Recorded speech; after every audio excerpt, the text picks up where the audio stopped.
Well, I thought I'd update you on the Jimny, how it's going. Got the engine out.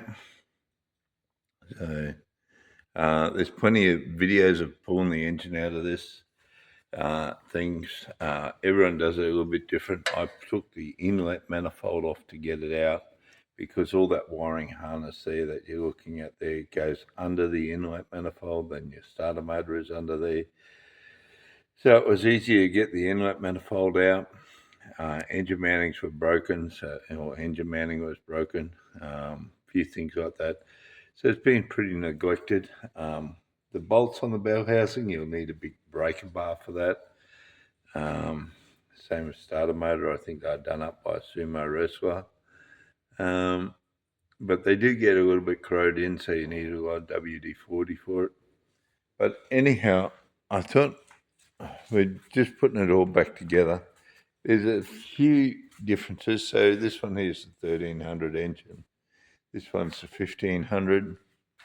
Now, the 1300 has got VVT, or variable valve or cam timing on it. So that's it sitting on the front. So this one here doesn't have that. So the 1500 I've got out of the Swift. But you can get the latest Swift ones for them with the VVT on them. I'm thinking, and I'm pretty sure, that if I just have the solenoid sitting on there without, and I just blank this here off, that as long as it's hooked in, because it's only a receiver of signals, it's not really sending any signals. But you see the poor old girl, she really got cooked. I pulled the, I should have had it with me. I pulled the knock sensor off, all the resin had melted out of the knock sensor. So this poor little engine had got really hot. I don't know whether you can see it around the back here, but the back of inside the bell housing was full of water. So clearly this has been swamped. This engine's been swamped in it, but the water was just pouring out of number 3 cylinder here.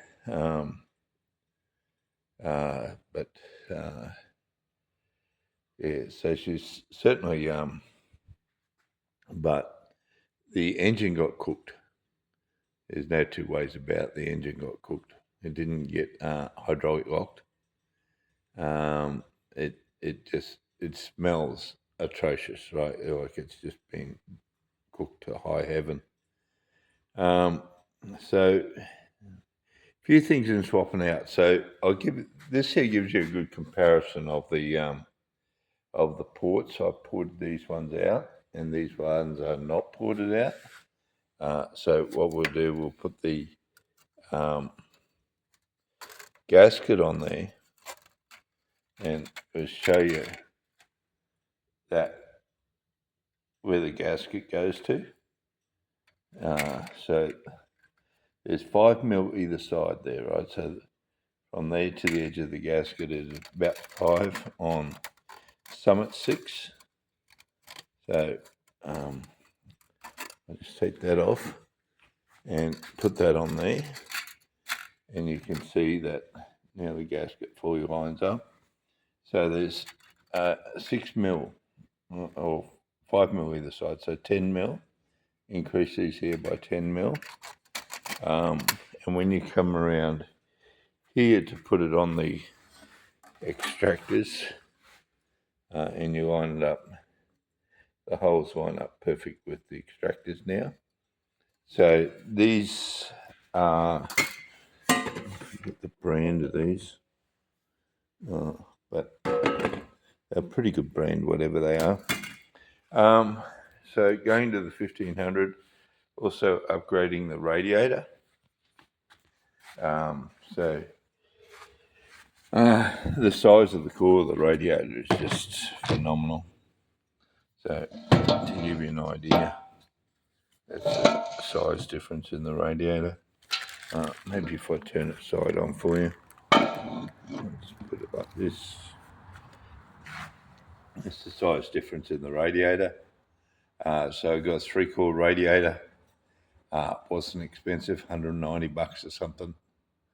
But you can imagine the difference in it. The porting on the inlet manifolds. So you can see the porting is just a little bit different. So just taking this out a little bit, and matched it with the heads. So not a lot of porting on the inlet manifold, but it did. Same one here. A little bit of porting on this one here to match it up, but it didn't need much, the inlet, but just tidied up the ramps coming in onto the valves. So, I don't know. So just tidied up the ramps coming onto the valves, so that's nice and good. But with the VVT or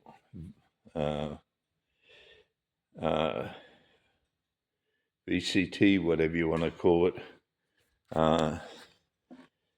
it doesn't have it on this, but it's not needed. So I'm pretty sure I can just get away with just bolting this on without hooking it up, just so the computer has somewhere to send the signal to, and doesn't log a code saying it's disconnected.